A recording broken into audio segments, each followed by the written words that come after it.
كتابه المجيد وفرقانه الحميد بسم الله الرحمن الرحيم إن الله اشترى من المؤمنين أنفسهم وأموالهم بأن لهم الجنة يقاتلون في سبيل الله فيقتلون ويقتلون وعدا عليه حقا في التوراة والإنجيل والقرآن.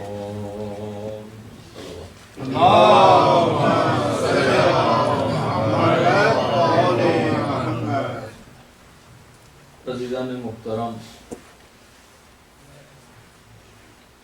محرم الحرام کے عشرہ اولا تین مجالس میں سے آج تیسری مجلس ہے، اور میں سورہ مبارکہ توبہ کی آیت نمبر 111 آپ کے سامنے تلاوت کر رہا ہوں۔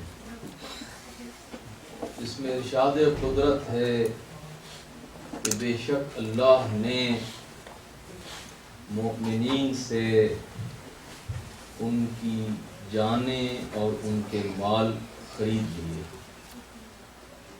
یہ خبر ہے، ارادہ نہیں، یہ کوئی کسی منصوبے کا تذکرہ نہیں ہے، بلکہ اشترا عربی میں ماضی کا صیغہ، اور اس سے پہلے انا حرف تأکید ہے، جس کے ذریعے سے تأکید کی جاتی ہے، اور اس کا اردو میں ترجمہ بے شک، بلا شبہ، اور انگریزی میں آپ سرٹنلی، ویریلی، شیورلی یہ کرتے ہیں۔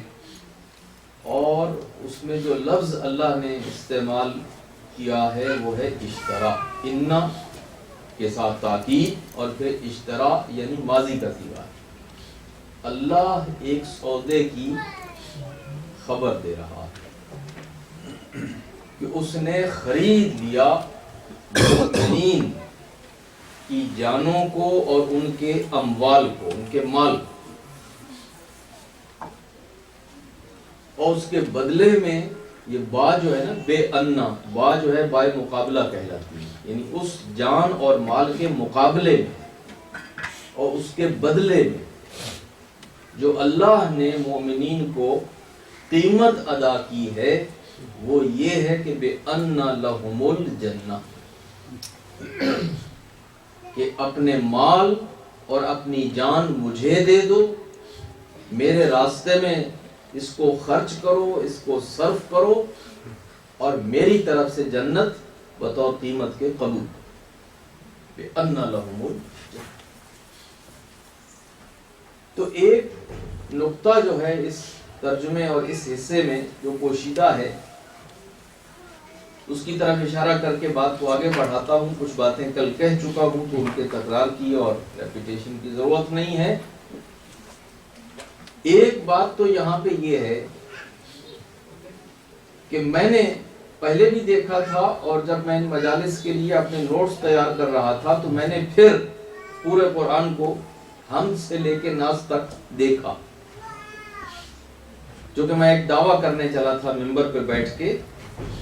اور آج کے دور میں جب مجلسیں انٹرنیٹ پہ چلی جاتی ہیں، یوٹیوب پہ چلی جاتی ہیں، پوری دنیا میں ان کی صدائے باز گشت گونجتی ہے، تو کوئی قرآن کے حوالے سے اگر دعویٰ کیا جائے تو وہ بہت دیکھ بھال کے کرنا چاہیے، کیونکہ قرآن ایک الہامی کتاب ہے۔ میں نے جب قرآن مجید میں دیکھا تو مجھے صرف یہی ایک مقام ملا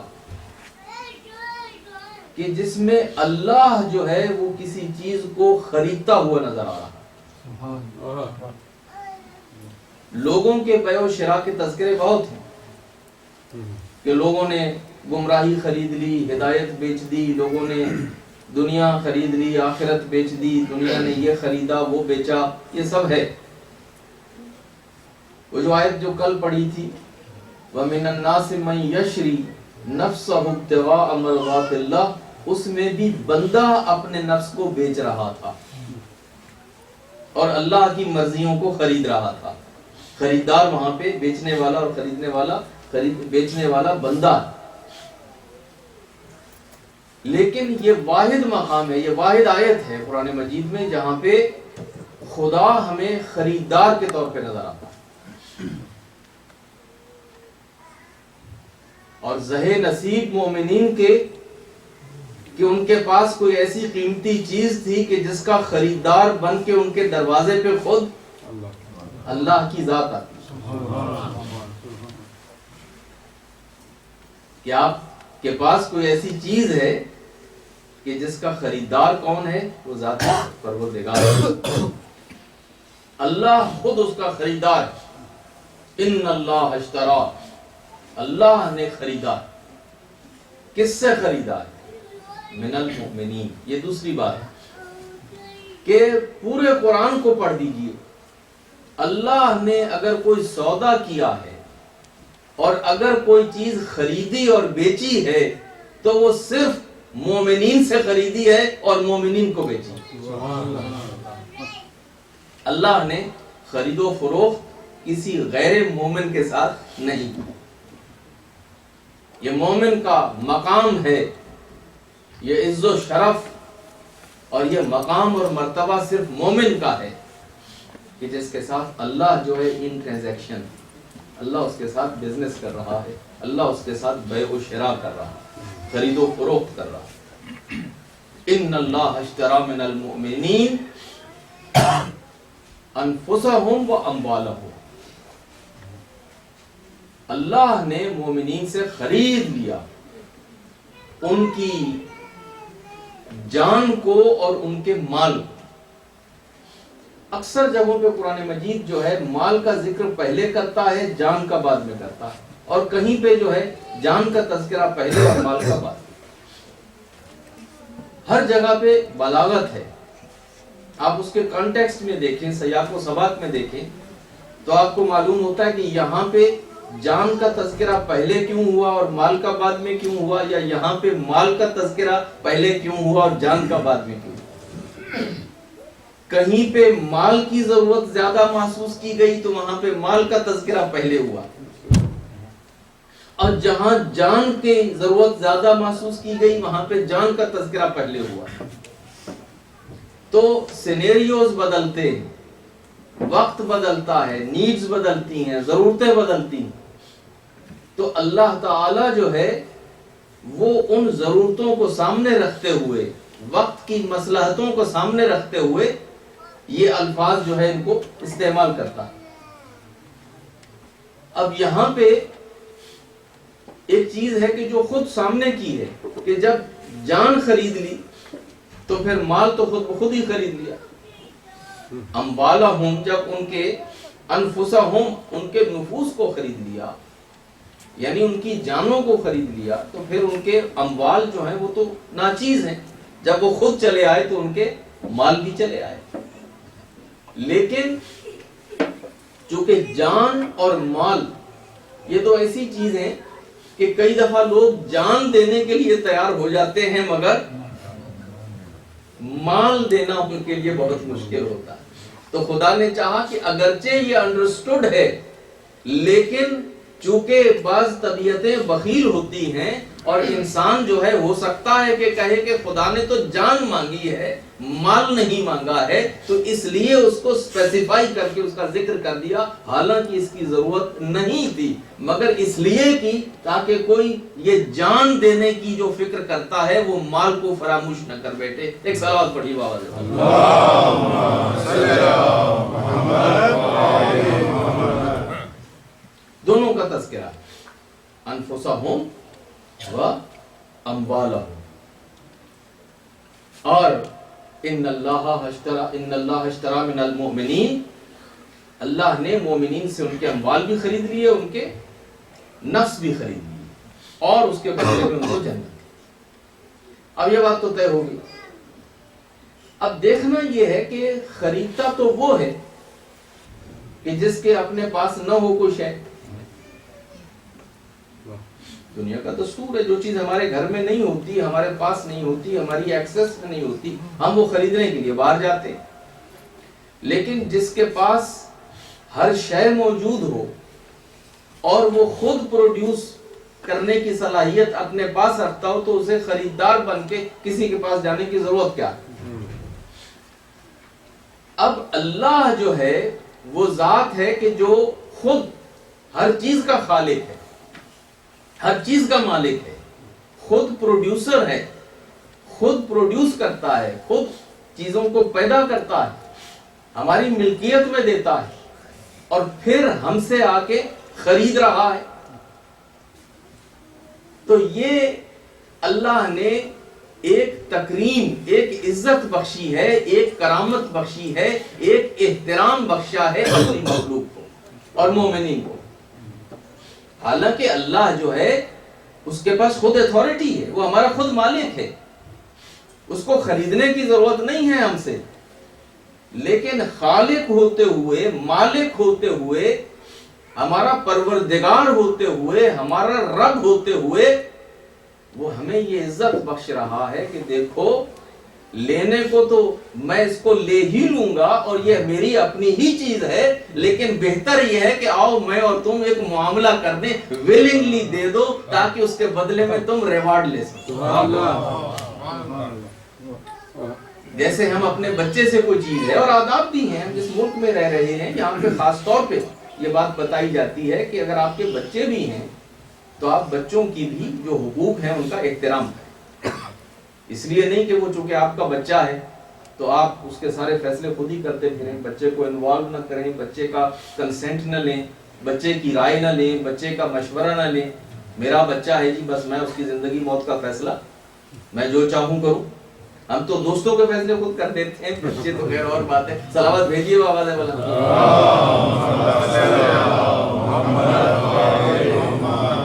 یہ جی پوچھنے کی کیا ضرورت ہے؟ آپ ہمارے دوست نہیں ہیں، آپ ہمارے یار نہیں ہیں، آپ ہمارے، تو ہم اپنے دوستوں کے بہاف پہ فیصلے کر لیتے ہیں، بچوں کے بہاف پہ خود فیصلے کر لیتے ہیں، جبکہ قرآن جو کتاب ہدایت ہے اس کے اندر یہ ساری رہنمائی موجود ہے۔ اللہ کا کتنا عظیم دوست تھا ابراہیم، جس کا لقب خلیل ہے، لقب خلیل ہے، لیکن جب خواب میں دیکھا کہ اپنے بچے کو ذبح کر رہے ہیں اور اس کو اس بات پہ محمول کیا کہ خدا مجھ سے کہہ رہا ہے کہ اپنے بچے کو قربان کر، تو ابراہیم نے خدا کا دوست ہوتے ہوئے یہ فیصلہ اکیلے خود نہیں کر لیا کہ بچے سے کیوں پوچھوں اور بچے سے کاہے کا پوچھنا۔ اللہ نے مجھے حکم دے دیا ہے اور میں ابراہیم ہوں اور یہ تو میرا بیٹا ہے، میرا بیٹا اسماعیل ہے، بس میں جاؤں اس کے ہاتھ پاؤں باندھوں اس کو قربان کر دوں۔ قرآن سورہ صافات میں پورا قصہ بیان کرتا ہے کہ ابراہیم نے آ کے بیٹے سے کہا، بیٹا دیکھو میں نے خواب میں یہ دیکھا، اب تو مجھے بتا کہ تیری رضا کیا ہے۔ یہ ہے سنت انبیاء، یہ ہے طریقہ انبیاء کہ اسماعیل میں نے خواب میں یہ دیکھا، اب تو بتا میرے بیٹے کہ میں کیا کروں۔ تو وہ بیٹا کہتا ہے کہ میرے باپ، یا ابت افعل بما تؤمر، آپ اس چیز پر جس کا آپ کو حکم دیا ہے اس پہ عمل کیجئے، آپ مجھے صابرین میں سے پائیں گے۔ تو ابراہیم نے نبی ہوتے ہوئے، اللہ کا خلیل ہوتے ہوئے اپنے بچے کا کنسنٹ لینا لازمی سمجھا، اپنے بچے کو انوالو کرنا لازمی سمجھا، اپنے بچے کی اجازت اس عظیم قربانی کے لیے لازمی سمجھا، اور ہمیں درس دیا کہ دیکھو چاہے تمہارا بچہ بھی ہے اور چاہے تم اسے اللہ کی راہ میں قربان کرنے چلے ہو، مگر پھر بھی بچے کی اجازت شرط ہے۔ ایک صلوات بھیجیے بابا۔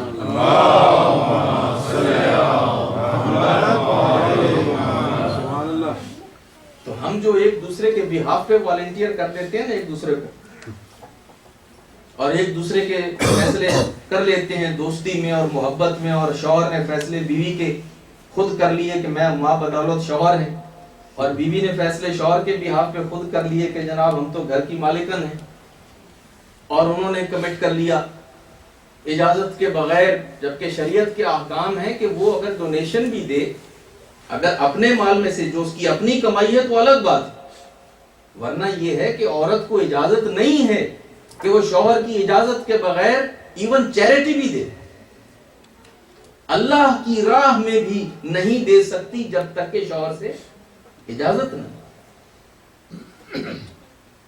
سوائے اس کے کہ ایک طریقہ ہے آج کل کی، میں یہ باتیں اس لیے کر رہا ہوں کہ یہ پریکٹیکل باتیں ہیں اور یہی دن ہوتے ہیں یہ مسائل اور یہ چیزیں بھی سیکھنے کی، آپ ذرا بور نہ ہوئیے گا، میں آؤں گا انشاءاللہ، آپ کی طبیعت بھی خوش ہو جائے گی، لیکن بہرحال اللہ رسول کو بھی خوش کرنا ہے، ایک صلوات بھیجیے بابا سے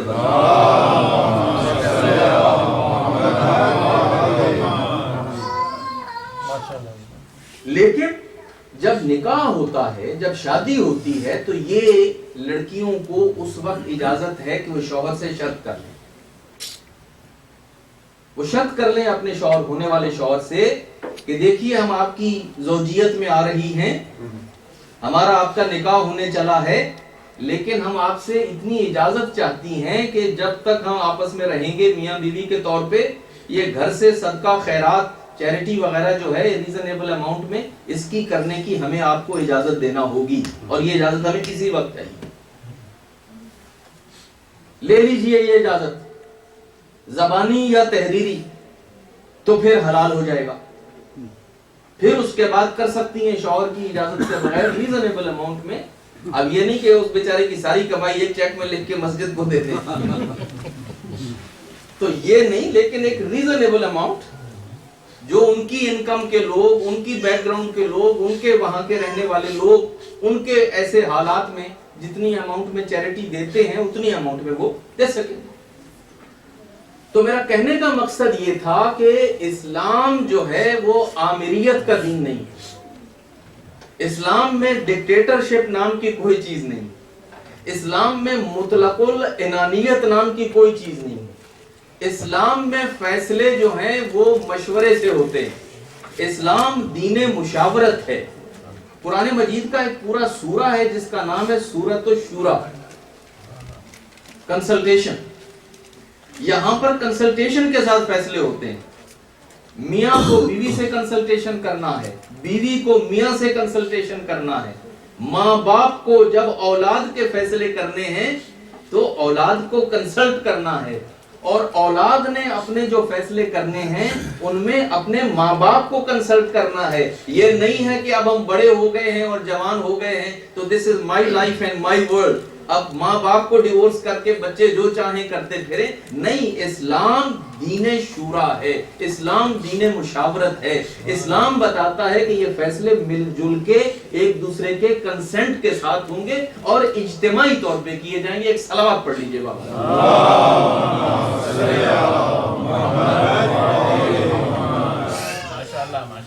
اور اگر ناراض نہیں ہو گئے تو ایک صلوات بآواز بلند پڑھ لیں۔ اللہم صلی علی محمد و آل محمد۔ نعرے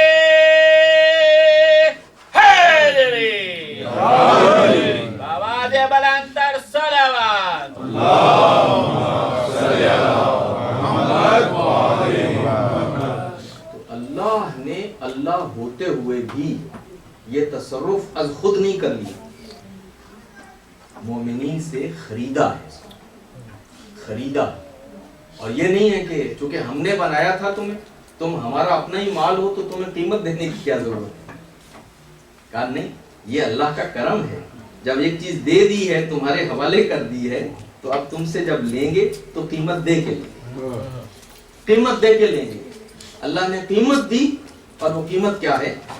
جنت ہے، جنت دے کے اللہ نے ہم سے ہماری جان اور ہمارا مال خریدا۔ پھر دیکھیے اللہ کا کرم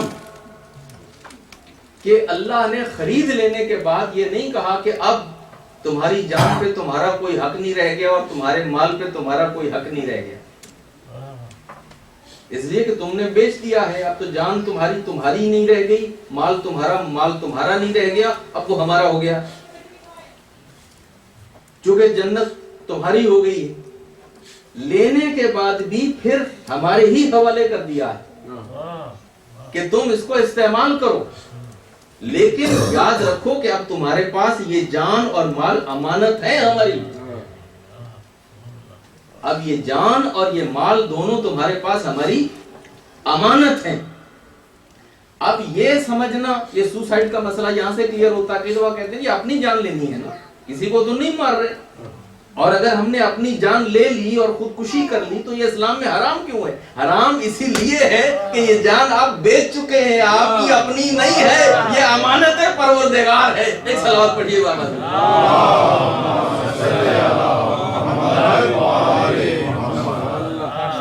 آپ کو استعمال کرنے کے لیے دی گئی تھی، آپ کو تلف کرنے کے لیے نہیں دی گئی تھی کہ آپ اس کو ڈسٹرائی کر دیں، نہیں، آپ اس کو استعمال کیجئے، یہ آپ کے پاس امانت ہے، یہ جان بھی امانت ہے اور یہ مال بھی امانت ہے۔ اب مال میں بھی یہی مسئلہ ہے کہ اب چونکہ ہمارا ہے تو ہم چاہے اس کو جلائیں اور چاہے اس کو جہاں مرضی لگائیں، میرا اپنا مال ہے، this is my money, nobody can tell me، مجھے کوئی آدمی بتا نہیں سکتا where should I spend my money، میرا پیسہ ہے، میری دولت ہے، میں اس کو جہاں لگاؤں، میں اس کا جو کروں اور جتنا خرچ کروں اور جیسا خرچ کروں۔ تو عزیزان گرامی، یہ جو شریعت کی پابندیاں ہیں نا کہ اسراف نہ کیا جائے، فضول خرچی نہ کی جائے، یہاں پہ خرچ کر سکتے ہیں، یہاں پہ خرچ نہیں کر سکتے، اتنا کر سکتے ہیں، اتنا نہیں کر سکتے، اس کی وجہ یہ ہے کہ مال بھی ہمارا اپنا نہیں ہے، یہ مال بھی ہمارے پاس امانت ہے، کیونکہ ہم تو بیچ چکے۔ قرآن کہتا ہے کہ یہ آپ نے بیچ دیا، نہ جان آپ کی اپنی نہ مال آپ کا اپنا، دونوں چیزیں آپ بیچ چکے ہیں، اب صرف آپ ان کو استعمال کر سکتے ہیں گیون گائیڈ لائنز کے اندر۔ آپ مینٹین کیجئے اپنے آپ کو، اپنی ضرورتیں پوری کیجئے، اپنے جائز تقاضے جو ہیں اپنی فیملی کے، اپنے خاندان کے، اپنے بزنس کے، وہ پورے کیجئے، اللہ نے اس کی اجازت دی ہے، لیکن فضول خرچیاں نہیں کر سکتے، حرام کے اندر اس کو خرچ نہیں کر سکتے، اس کا ناجائز استعمال نہیں کر سکتے، نہ اپنی جان کو نقصان پہنچانا جائز ہے، نہ اپنے مال کو نقصان پہنچانا جائز ہے۔ کوئی بھی ایسا کام، کوئی بھی ایسی پریکٹس کہ جس سے آپ کی جان کو، آپ کی صحت کو، آپ کی سلامتی کو خطرہ ہو سکے، وہ اسلام میں حرام ہے، اور ایسے ہی اپنے مال کو نقصان پہنچانا بھی شریعت میں حرام، اس لیے کہ وہ آپ کے پاس امانت ہے اور اللہ نے آپ کو دیا ہے، اس لیے کہ آپ اس کو صحیح طور پہ استعمال کریں۔ ایک صلوات پڑھ لیجیے بابا۔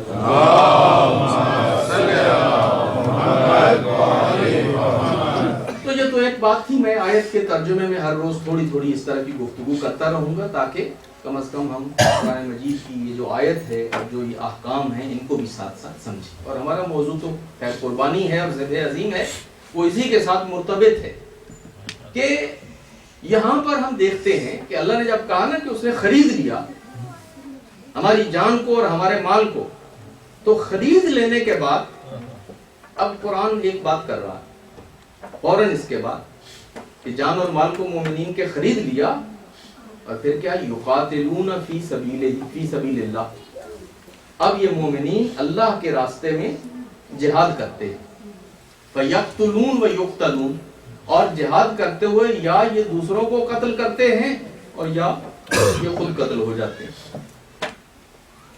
سوال یہ ہے کہ اللہ نے ہماری جان خریدی، اللہ نے ہمارا مال خریدا، اور اس کے بعد یہ مثال آ گئی قتال کی، قتل کرنے اور قتل ہونے کی، تو کیا یہ جان اور مال اس لیے ہمارا خریدا ہے کہ ہم قتل کریں اور ہم قتل ہوں؟ عربی زبان میں کچھ اسلوب ہیں، کچھ اصول ہیں، آپ سیکھ رہے ہیں عربی زبان، بلاغت کے قاعدے ہیں، بعض اوقات کچھ چیزوں کو بیان کیا جاتا ہے مفہوم اولویت میں، یعنی ایک سینیریو جو ہے وہ فرض کر لیا جاتا ہے جو کہ سب سے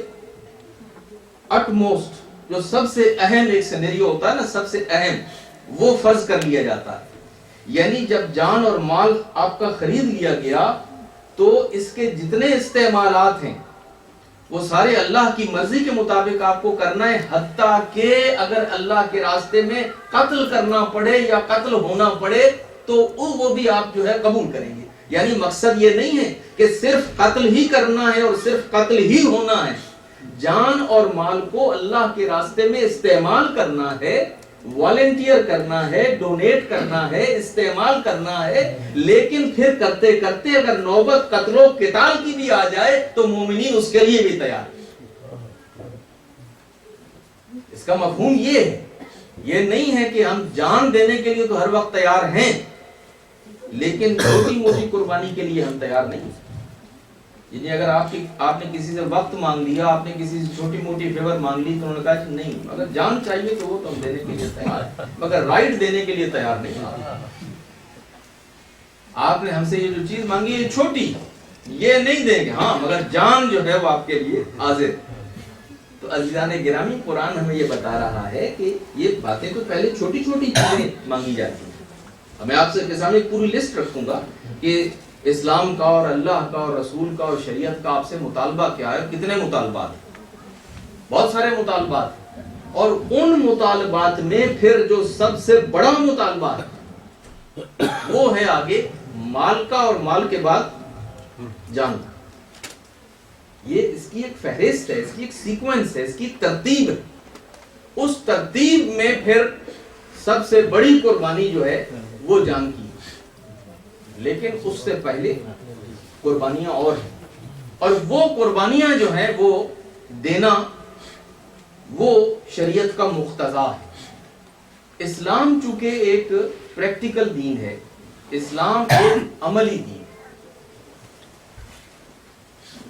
بعض علماء نے یہاں تک کہا ہے کہ یہ لفظ دین جو ہے نا، اس کے جو انگریزی میں ترجمے کیے جاتے ہیں ریلیجن، اس کا ریلیجن صحیح ترجمہ نہیں ہے، بلکہ دین کا ترجمہ ریلیجن ہے ہی نہیں، چونکہ ریلیجن جو ہے یہ ان دینوں کو کہا جاتا ہے کہ جو زیادہ تر صرف چند ایک بیلیفز کا مجموعہ ہے، جن میں صرف چند ایک توہمات ہیں، چند ایک افکار ہیں، چند ایک عقیدے ہیں، چند ایک بیلیفز ہیں، ان کا نام ریلیجن، اور زیادہ سے زیادہ ان کے ساتھ اگر چند ایک ریچولز ہیں تو وہ دین ہو گیا۔ ان کا اپنا کوئی فلسفہ حیات نہیں ہے، ان کا اپنا کوئی پورا نظام حیات نہیں ہے، وہ صرف جو ہے چند عقیدوں اور چند ریچولز کے نام ہے۔ لیکن اسلام جو ہے، اسلام صرف چند عقیدوں کا نام نہیں ہے، اسلام صرف چند ریچولز کا نام نہیں ہے، اسلام ایک پورا نظام حیات ہے، ایک پورا فلسفہ حیات ہے، ایک پورا عملی نظام ہے، اور اسلام ایک پریکٹیکل ریلیجن ہے، ایک پراگمیٹک ریلیجن ہے۔ اسلام چونکہ پریکٹیکل ریلیجن ہے تو پریکٹیکل جو چیزیں ہوتی ہیں پھر اس میں گیوز اینڈ ٹیکس ہوتے ہیں۔ جب آپ پریکٹیکل نہیں ہوتے تو پھر آپ کو کسی کے ساتھ نیگوشیٹ کرنے کی ضرورت ہی نہیں، آپ کے پاس دنیا لاکھ ہے نیگوشیٹ کرنے کے لیے، چونکہ آپ زمین جنبت نہ جنبت گل محمد، اب ساری زمین جو ہے وہ ہل جائے لیکن گل محمد صاحب جو ہے وہ ہلنے کے لیے تیار نہیں ہے، اس لیے کہ گل محمد صاحب کا کوئی زندگی میں ایجنڈا ہی نہیں۔ گل محمد صاحب کو دنیا میں کچھ کر کے نہیں دینا، تو ان کو کسی کے ساتھ نہ کنورسیشن کی ضرورت ہے، نہ ڈائلاگ کی ضرورت ہے، نہ نیگوسیشنز کی ضرورت ہے۔ نیگوسیشنز اور ڈائلاگ تو وہ کرتے ہیں نا جن کو کچھ کرنا ہو، جن کو کچھ نتائج پروڈیوس کرنے ہوں، جن کو یونین بنانی ہو، جن کو کچھ آگے عملی طور پہ کچھ کرنا ہے، گفتگو تو وہ کرتے ہیں۔ اور دنیا میں کوئی گفتگو اس وقت تک کامیاب نہیں ہوتی جب تک اس میں گیوز اینڈ ٹیکس نہ ہو، جب تک اس میں کچھ لو اور کچھ دو نہ ہو، جب تک اس میں کچھ کمپرومائسز نہ ہو، تو کوئی ڈائلاگ، کوئی گفتگو جو ہے وہ دنیا میں کامیاب نہیں ہوتی، نیگوسیشنز کامیاب نہیں ہوتے۔ تو چونکہ اسلام پریکٹیکل ریلیجن ہے اور وہ ہمیں بتا رہا ہے کہ تمہیں اس دنیا میں ایک پریکٹیکل انسان کے طور پہ زندگی بسر کرنی ہے، as individual, as family, as community and as society, تو تمہیں قدم قدم پہ کیا کرنا ہوگا؟ قربانیاں دینا ہوگا۔ قربانیاں دینا ہوں. یہی قربانیوں کا مطالبہ ہے جو ایونچولی ذبح عظیم تک پہنچتا. ذبح عظیم قربانی ہے. یہ ابراہیم اور اسماعیل کی قربانی ہے. اور اس سے پہلے جو قربانیاں انبیاء نے اور اہل بیت نے دی ہیں وہ ساری قربانیاں ہیں. اور یہ قربانیاں کس لیے دی؟ اس لیے کہ ایک ایجنڈا تھا, ایک خواب ہے, ایک ارادہ ہے, ایک برنامہ ہے, ایک عمل ہے. اس کو عملی کرنے کے لیے یہ جو ہے وہ ایک نظام دیا گیا ہے. تو اسلام کے اندر قربانی کا تصور, اور یہ صرف اسلام ہی نہیں, دین ہی نہیں, آپ دنیا میں بھی دیکھ لیں کہ جو قربانی نہیں دیتا وہ کبھی کسی بڑی کامیابی کو بھی حاصل نہیں کرتا. وہ انگریزی میں کیا کہتے ہیں, نو پین نو گین. جب آپ کوئی پین ہی اٹھانے کے لیے تیار نہیں ہے تو آپ گین کیسے کریں گے؟ تو آپ کو کچھ درد اٹھانا پڑتا ہے, آپ کو کچھ زحمت اٹھانا پڑتی ہے, آپ کو کچھ محنت کرنا پڑتی ہے, آپ کو کوئی چیز ہاتھ سے دینی پڑتی ہے. گھر میں وہ گرم بستر چھوڑنا پڑتا ہے, گھر کی کمفرٹ چھوڑنی پڑتی ہے, باہر آ کے آپ سنو کو شیلف کرتے ہیں, ٹھنڈی گاڑی کو گرم کرتے ہیں, آپ سنو اور بارش کے اندر ڈرائیو کر کے کام پہ جاتے ہیں, بزنس میں جاتے ہیں, تو آپ کو چیک ملتا ہے. آپ کہیں کہ نہیں جناب ہمیں یہ کام تو نہیں کرنے, سردی بہت ہے, ہمیں تو گھر میں لحاف اوڑھ کے گھر میں ہی بیٹھنا. تو بتائیے پھر آپ جاب رکھ سکیں گے, بزنس رکھ سکیں گے؟ نہیں رکھ سکیں گے. بچہ اگر کہے میں نے ماں کی گود میں ہی بیٹھنا ہے, ماں کی گود سے اچھی جگہ بچے کے لیے کوئی نہیں, اور ماں چاہے کہ بچے کو چھاتی سے میں نے جدا نہیں کرنا, اور بچہ جو ہے یہی گھر میں میرے پاس ہی بیٹھا رہے اور میری گود میں بیٹھا رہے, اور وہ بچہ یہ قربانی نہ دے اور اسکول میں نہ جائے اور گھر سے دور نہ ہو اور مدرسے میں نہ جائے اور کالج میں نہ جائے اور شہر سے باہر نہ جائے, تو وہ بچہ کہیں ترقی کرے گا؟ بچہ تو ترقی نہیں کرے گا نا. اس کو یہ قربانی کمفرٹ کی دینا پڑے گی, ماں سے دور ہونا پڑے گا, گھر سے دور ہونا پڑے گا. جب دور جائے گا, زحمت اٹھائے گا, تو پھر وہ ترقی کرے گا. بزنس کے اصول بھی یہی ہیں, دنیا کے اصول بھی یہی کہ کوئی چیز دینی پڑتی ہے کوئی چیز لینے کے لیے. یہ الگ بات ہے کہ ہمارا اصول اب ہم یہ چاہتے ہیں کہ ہم دیں کچھ بھی نہیں اور سب کچھ لے لیں. تو عزیزان گرامی یہ پریکٹیکل نہیں ہے. آپ کو کوئی چیز لینے کے لیے کوئی چیز دینی پڑتی ہے, اور خدا نے ہمیں یہی کچھ سکھایا ہے. اس آیت میں بھی یہی سکھایا ہے, قرآن میں بھی یہی ہے کہ آپ اللہ سے جنت ضرور لیں, لیکن اللہ جنت مفت میں کسی کو نہیں دیتا. یہ جنت لینے کے لیے آپ کو جان بھی دینی پڑے گی, آپ کو مال بھی دینا پڑے گا. ایک صلوات بھیجیے بابا.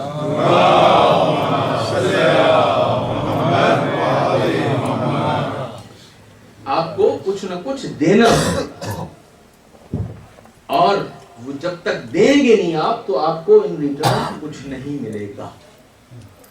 لیکن چونکہ ہم لوگ ایسے ماحول میں جو ہے وہ رہ رہے ہیں, اور پھر اس طرح کی گفتگویں سننے کے عادی ہو گئے ہیں کہ جن میں یہ نہیں بتایا جاتا کہ آپ کو کچھ لینے کے لیے دینا بھی پڑے گا, تو ہم اس کے عادی نہیں رہ گئے. جبکہ کچھ دیے بغیر کچھ لینا بہت مشکل ہے.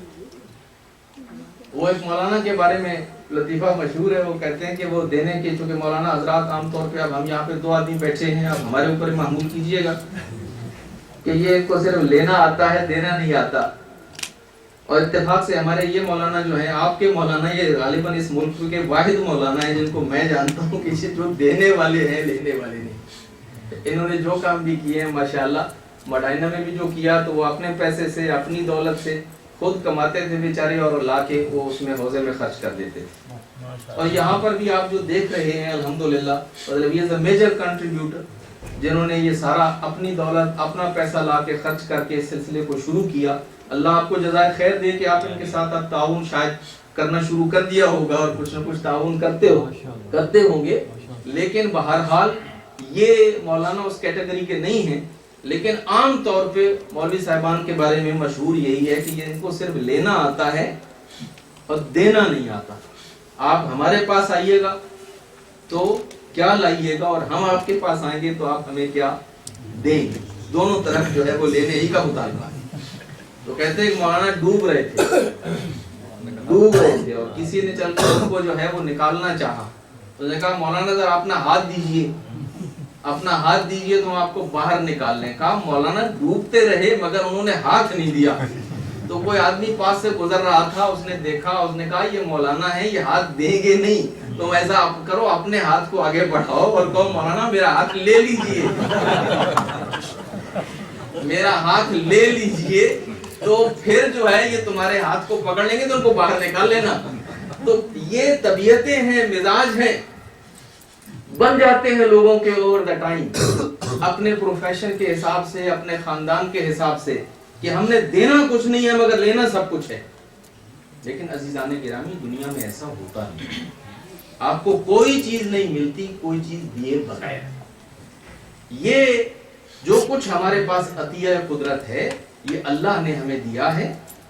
کچھ چیزیں ایز ڈونیشن دے دی ہیں اس دنیا میں، لیکن جنت کا اللہ نے کہا ہے کہ وہ تمہیں پے کرنا پڑے گا، اس کے لیے تمہیں کام کرنا پڑے گا، اس کے لیے تمہیں جان، مال اور جو مطالبے ہیں شریعت کے وہ پورے کرنا پڑے گا. اب اس کو سامنے رکھتے ہوئے بات کو آگے بڑھائیں کہ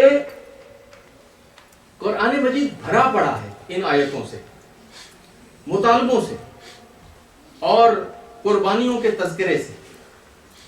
سورہ بقرہ کی آیت پڑھ کے دیکھ لیجیے، وَلَنَبْلُوَنَّكُمْ بِشَيْءٍ مِّنَ الْخَوْفِ وَالْجُوعِ وَنَقْصٍ مِّنَ الْأَمْوَالِ وَالْأَنفُسِ وَالثَّمَرَاتِ وَبَشِّرِ الصَّابِرِينَ الَّذِينَ إِذَا أَصَابَتْهُمْ مُصِيبَةٌ قَالُوا إِنَّا لِلَّهِ وَإِنَّا إِلَيْهِ رَاجِعُونَ. ہم تمہیں آزمائیں گے، بھوک سے آزمائیں گے، ہم تمہیں جو ہے تم سے جان اور مال جو ہے واپس چھین کے تمہارے ثمرات، پھل، باغات، بزنس کبھی دے کے اور کبھی لے کے واپس تمہیں آزمائیں گے. اور ان آزمائشوں کی بھٹی سے کندن بن کے تمہیں نکلنا ہوگا، اور تمہیں صابر و شاکر رہتے ہوئے ہماری آزمائش پہ اور ہماری ابتلا پہ جو ہے وہ اس مقام تک پہنچنا ہوگا جس تک ہم تمہیں لے کے جانا چاہتے ہیں. قرآن مجید مطالبات سے بھرا ہوا، اور یہ مطالبے عام انسان سے نہیں، خدا نے اپنے پیاروں سے بھی کیے. وہ یہ نہ سمجھے کہ ہاں اللہ جو ہے ہم غریبوں سے، عام آدمی سے، بادشاہوں کا تو یہ ہوتا ہے مگر خدا کا ایسا نہیں ہے. کہ عام طور پہ دنیا میں یہ ہوتا ہے کہ حکومتیں اور حکام اپنے وی آئی پی سے اور جو ان کے دربار والے لوگ ہوتے ہیں آس پاس والے، ان سے تو سخت مطالبے نہیں کرتے، عوام بیچاروں سے بیگار لیتے ہیں، عوام سے بیگار لی جاتی ہے. لیکن خدا کا نظام یہ ہے کہ خدا عوام سے اتنے سخت مطالبے نہیں کرتا جتنے سخت مطالبے وہ اپنے پیاروں سے کرتا ہے. اور قرآن بھرا ہوا ہے.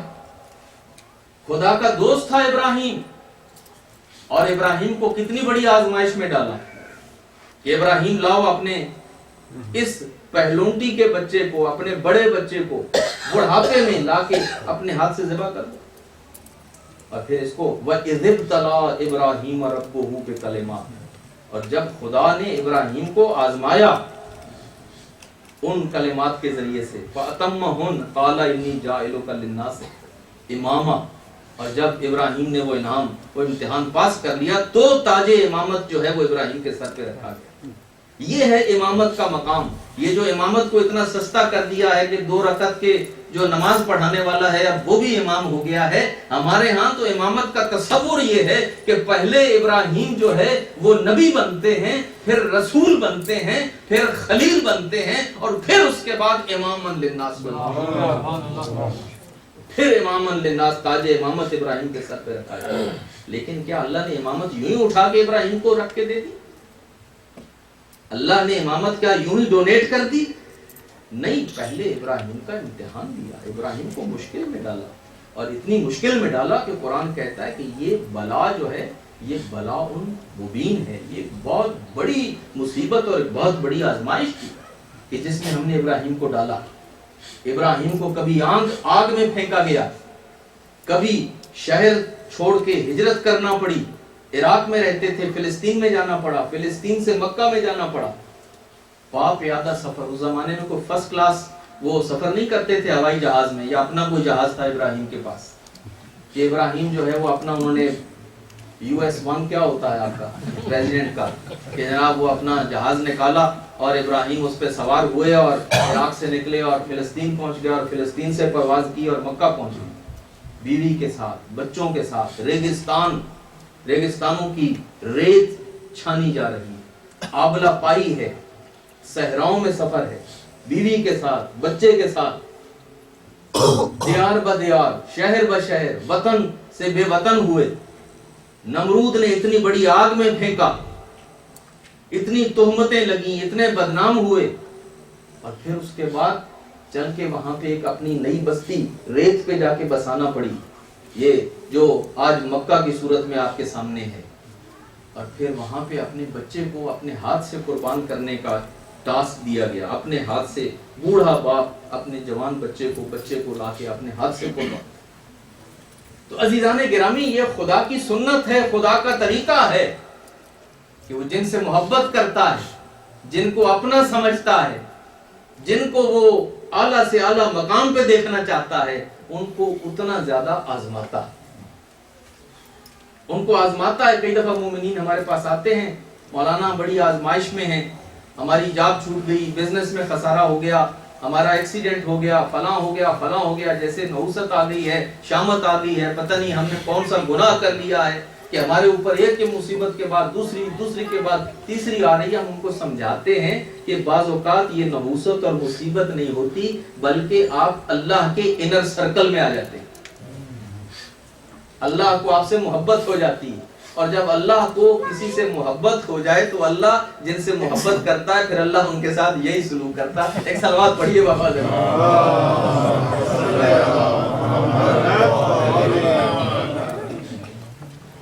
اللہ جن سے محبت کرتا ہے، اللہ پھر ان کے ساتھ یہی سلوک کرتا ہے کہ وہ کبھی ان کو ایک آزمائش میں ڈالتا ہے، کبھی دوسری آزمائش میں ڈالتا ہے، کبھی تیسری آزمائش میں ڈالتا ہے، اور کبھی کسی آزمائش میں ڈالتا ہے. انبیاء کی زندگیاں آزمائش سے بھری، کوئی نبی نہیں ہے جو آزمائش سے نہ گزرا. آپ 1,24,000 پیغمبر کا تذکرہ اٹھاتے ہیں، اور اللہ کا ایک ولی نہیں ہے کہ جو آزمائش سے نہ گزرا. بھوک، پیاس، محرومی، چیزوں کی کمی، نقصان، دشمنی لوگوں کی، تہمت اور ڈس ریسپیکٹ اور ظلم اور ستم، یہ ساری چیزیں جنہیں ہم دیکھتے ہیں نا اور پھر بلبلا اٹھتے ہیں، یہ ساری چیزیں گرامی محبوبان خدا پہ آئی، سب پہ آئی، لیکن انہوں نے اس کو آزمائش سمجھا اور اللہ کی رضا کو حاصل کرنے کے لیے قربانیاں. اب قربانیوں کی ایک لسٹ میں کل سے آپ کے سامنے پیش کر کے اس گفتگو کو بہت تیزی سے آگے بڑھاؤں گا کہ کتنی قربانیاں ہیں کہ جن کا اللہ ہم سے مطالبہ ہے. وقت کی قربانی، آپ سے وقت کی قربانی مانگی جاتی ہے، آپ سے مال کی قربانی مانگی جاتی ہے، آپ سے ریپیوٹیشن اور صبر کی قربانی مانگی جاتی ہے. اپنے مقام اور منصب کی قربانی دے دیں.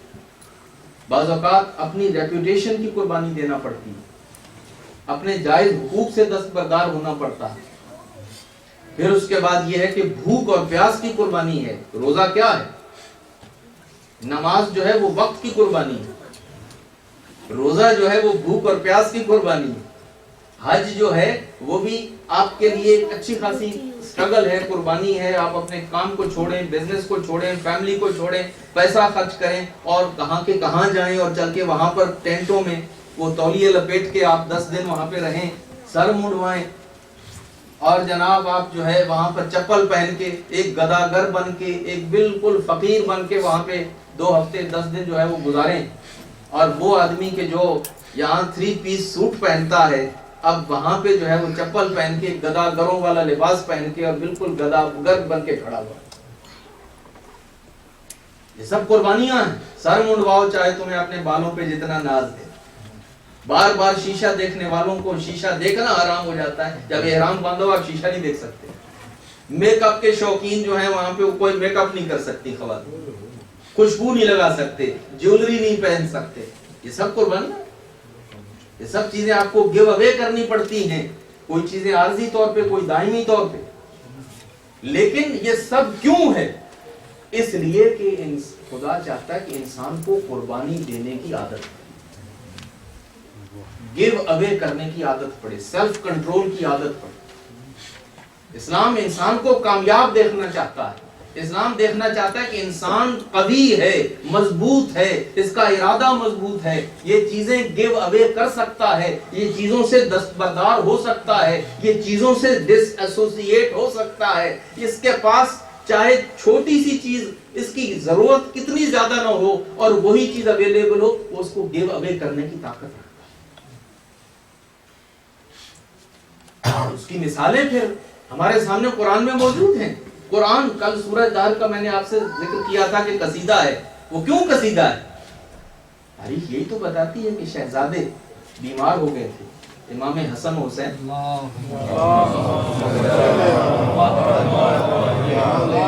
بیمار ہو گئے، اور جب بیمار ہوئے تو پیغمبر اکرم نے ماں باپ سے کہا کہ آپ نظر کر لیں کہ اب یہ بچے جب صحت یاب ہو جائیں گے، ان کو خدا شفا دے گا تو تم 3 روزے رکھو۔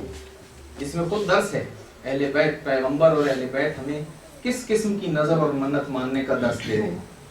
نظریں ہم بھی مانتے ہیں، منتیں ہم بھی مانتے ہیں، بڑی الٹی عجیب و غریب قسم کی نظریں اور منتیں مانی جاتی ہیں، جبکہ یہ نظر اور منت ہمارے ہاں باقاعدہ تاریخ میں موجود ہے، ہماری کتابوں میں موجود ہے کہ جب بچے بیمار ہوئے تو پیغمبر اکرم نے اپنی بیٹی اور اپنے داماد اور اپنے بھائی اور اپنے وصی اور اپنے وارث کو جو منت ماننے کا کہا، وہ منت کیا تھی؟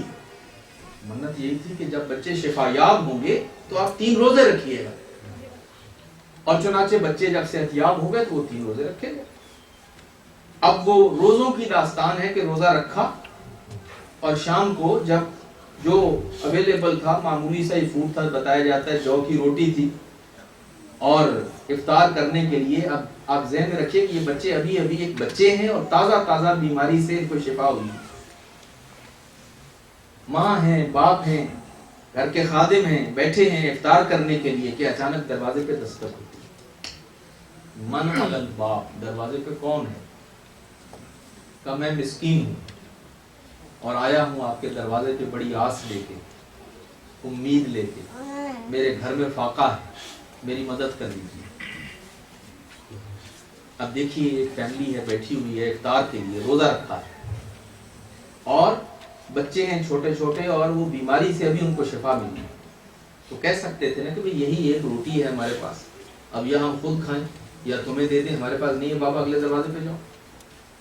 لیکن تاریخ یہی بتاتی ہے کہ یہ قربانی دینے والے تھے، یہ قربانی دینے والے تھے، انہوں نے وہی روٹی اٹھائی اور وہ مسکین کو جا کے دروازے پہ دے دی، اور خود جو ہے تاریخ جیسا بتاتی ہے پانی پہ روزہ کھول لیا، پھر روزہ رکھ لیا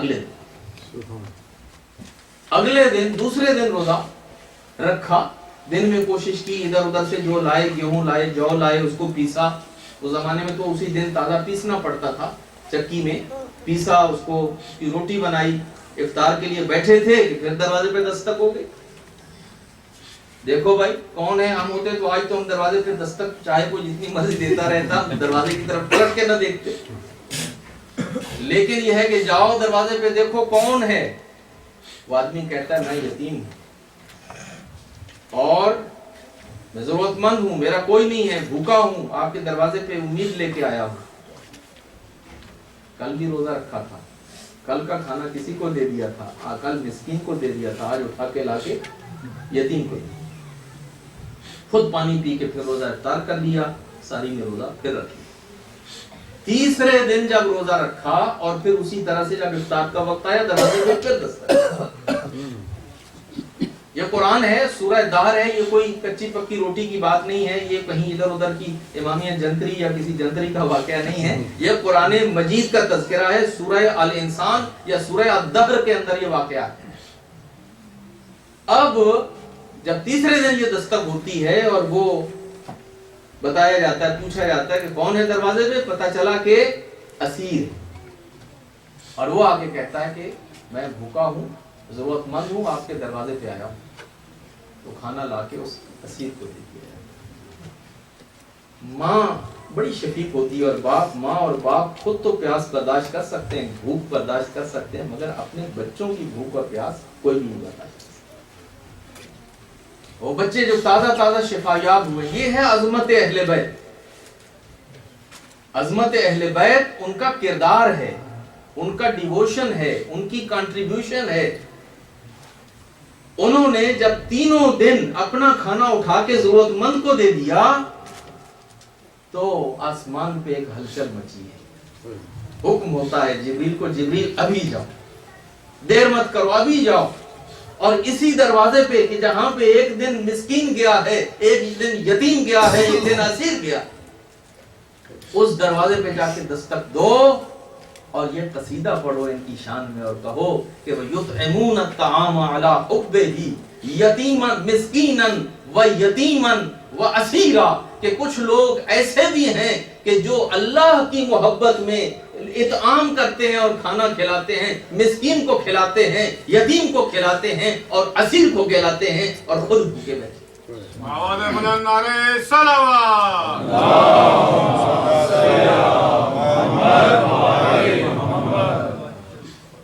تو یہ 10 قربانی کا ہمیں کس نے دیا؟ قرآن اور اہل بیت نے۔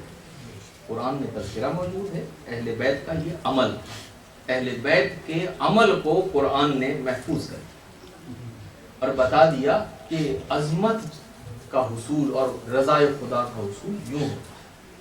تو عزیزان گرامی، اس خاندان کی عظمت اس کا کردار ہے، اور یہ قربانیاں ہیں جو انہوں نے دی ہیں، اور یہ قربانیاں جب بچپنے میں بچے دیکھتے ہیں نا ماں باپ کو دیتے ہوئے، تو پھر ان کے اندر یہی جذبہ۔ تو یہاں پہ حسن و حسین نے دیکھا کہ ماں باپ نے کیا کیا۔ اب تاریخ ہمیں بتاتی ہے کہ جب آپ کے مولا آ رہے تھے نا عراق کی طرف، آپ کے مولا نے 8 ذی الحجہ کو مدینہ کو چھوڑا، وہ احرام جو حج کا باندھا ہوا تھا اس کو عمرے میں بدلا، اور آئے اور خانہ خدا سے ودا کیا اور لوگوں میں اعلان کیا، اور اپنے چھوٹے سے قافلے کو لیا اور مولا نے مکے کو چھوڑا۔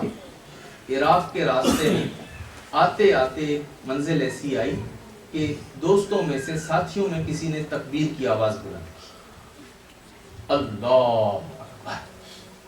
مولا نے کہا کہ اللہ اکبر تو خیر اللہ جل جلالہ اور اللہ اکبر ہے ہی، لیکن اس وقت اس تکبیر کے کہنے کا مقصد کیا ہے؟ مسلمانوں کی عادت تھی کہ جب کوئی اہم واقعہ ہوتا ہے تو اس قسم کے ایکسپریشنز کے ساتھ اس کا اظہار ہوتا ہے۔ کہا مولا میں دیکھ رہا ہوں کہ ہم کسی شہر میں پہنچنے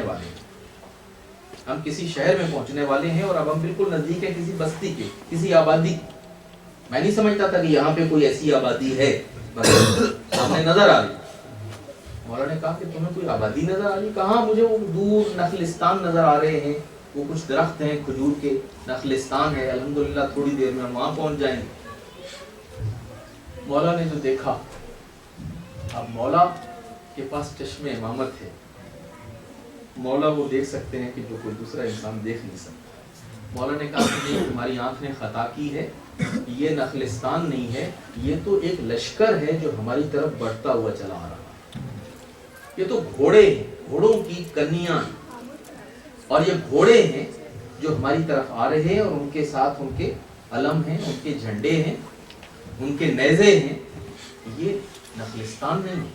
کہا اچھا مولا یہ ہے؟ کہا ابھی جلدی سے ایک پہاڑ کے دامن میں یہاں پر ہم پناہ لے لیں، کھڑے ہو جائیں اور دیکھیں کہ یہ کون ہے اور کیسے۔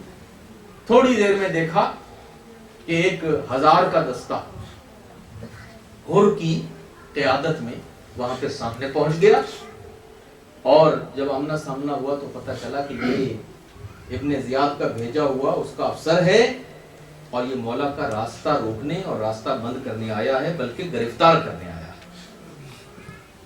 تاریخ بتاتی ہے کہ ساقی کوثر کے لال نے جب دیکھا کہ لشکر جو ہے وہ پیاسا ہے، تو سب سے پہلے تو حکم دیا کہ عباس وہ پانی کے جتنے مشکیزیں رکھے ہیں ان کو لایا جائے۔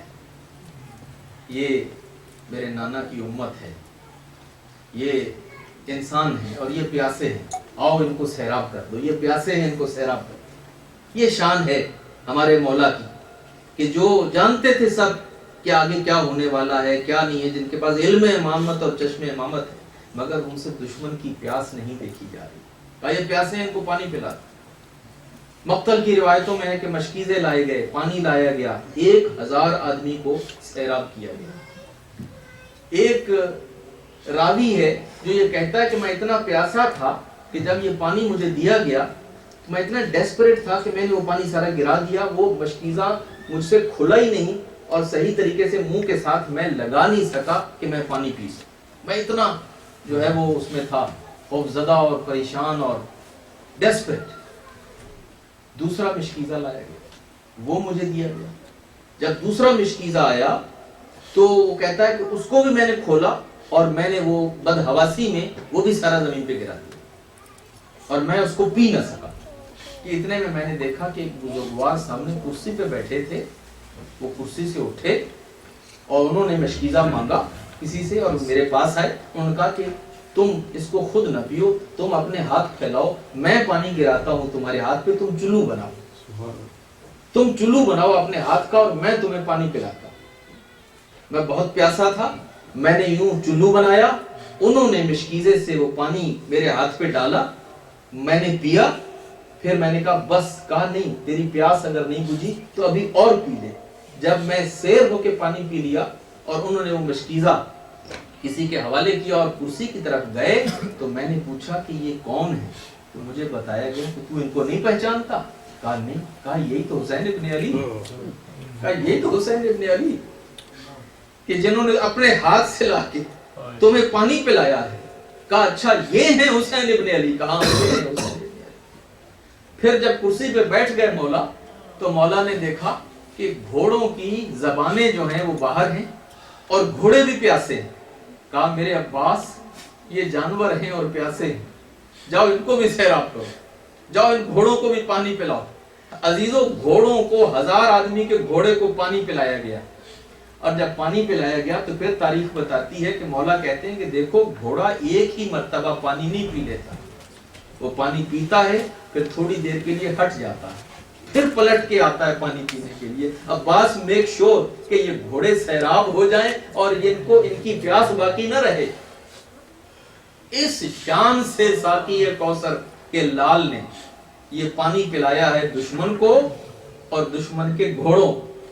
اور پھر عزیزوں یہی ساقی کوثر کا بیٹا ہے کہ عاشور والے دن اسی قوم کو جس نے پانی پلایا تھا اب اپنا 6 مہینے کا بچہ ہاتھ پہ اٹھا کے کھڑا ہے، اپنے اصغر کو اپنے ہاتھوں پہ اٹھا کے کھڑا ہے اور کہتا ہے قوم نابکار اگر تمہارا کوئی جرم کیا بھی ہو تو وہ ہم نے کیا ہے. ارے یہ چھوٹا سا بچہ ہے، اس کی ماں کا دودھ خشک ہو گیا ہے، یہ تو اپنی منہ سے بول نہیں سکتا. ارے لاؤ پانی کا ایک گھونٹ میرے اس چھوٹے بچے کے منہ پہ ڈالو. عزیزان گرامی یہ شان ہے اس گھرانے کی کہ انہوں نے کس کے لیے قربانیاں دیں اور کیا کیا قربانیاں دیں. اب جب پانی پلا چکے، بات چیت ہو چکی، نماز ہو چکی تو مولا جو ہے گھوڑے پہ سوار ہوئے. گھوڑے پہ سوار ہوئے، جب چلنے لگے تو ہر سامنے آئے اور ہر نے آ کے کہا کہ ہم آپ کو جانے کی اجازت نہیں دے سکتے، ہمیں حکم ہے کہ ہم آپ کو آزاد نہیں چھوڑ سکتے، ہم آپ کو گرفتار کر کے لے جائیں گے کوفہ. کہا نہیں، ہمیں کوئی گرفتار نہیں کر سکتا، ہمیں کوئی گرفتار نہیں کر سکتا. کہا ہمیں گرفتاری کا حکم ہے. اسی بحث و گفتگو میں مولا نے گھوڑے کو چلانا چاہا اور ہر نے مولا کے گھوڑے کی لگام میں ہاتھ ڈال دیا.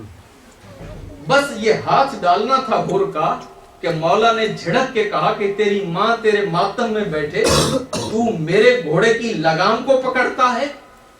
اب مقتل یہ بتاتی ہے کہ ایک مرتبہ تڑپ کے ہر نے جواب دیا، کہا مولا اگر آپ کے علاوہ کوئی اور ہوتا نا اور میری ماں کا نام لیتا، کوئی اور ہوتا نا اور میری ماں کا نام لیتا تو میں بھی اس کو یہی جواب دیتا، لیکن میں کیا کروں، میں آپ کی ماں کی شان میں گستاخی نہیں کر سکتا. آپ کی ماں فاطمہ ہیں اور میں فاطمہ کی شان میں گستاخی نہیں کر سکتا. میں کہتا ہوں یہی عزت اور یہی ادب جو حر نے کیا تھا نا فاطمہ زہرا کا، وہ حر کے کام آ گیا. وہ حر نے جو تعظیم کی ہے فاطمہ زہرا کی، وہ فاطمہ بڑی عظیم خاتون ہیں، ان کو یہ بات پسند آئی اور حر کے وہ کام آ گئی. اور حر جب مہمان بن کے آیا تھا نا حسین کا اصول تھا، اس خاندان کا اصول تھا کہ ان کے پاس اگر کوئی آتا تھا تو یہ اس کو تحفہ دیتے تھے. عزیزوں مگر اب کربلا میں ان کی حالت یہ ہے کہ یہ کسی کو تحفہ دیں تو کیا دیں. ان کے پاس نہ کھانے کی روٹی ہے نہ پینے کا پانی ہے، ان کے پاس تو اب کربلا میں کوئی چیز نہیں ہے جو کسی کو دے سکیں. لیکن حسین نے اپنے خاندان کی روایت کو نہیں بدلا. جیسے ہی حر گھوڑے سے گرے ہیں نا اور حر زخمی تھے، حر کے ماتھے پہ زخم لگا تھا، حسین نے اپنی ماں فاطمہ زہرا کا رومال نکالا، حسین کی آنکھوں میں آنسو ہیں. حسین کہتے حر تیرا نصیب اور تیری قسمت، یہ میری ماں فاطمہ زہرا کا رومال ہے جو میں تمہارے پیشانی پہ باندھ رہا ہوں. میں کہتا ہوں حر تمہارا نصیب کتنا اچھا ہے. کربلا میں 72 نے جان دی مگر فاطمہ کا رومال تمہیں ملا.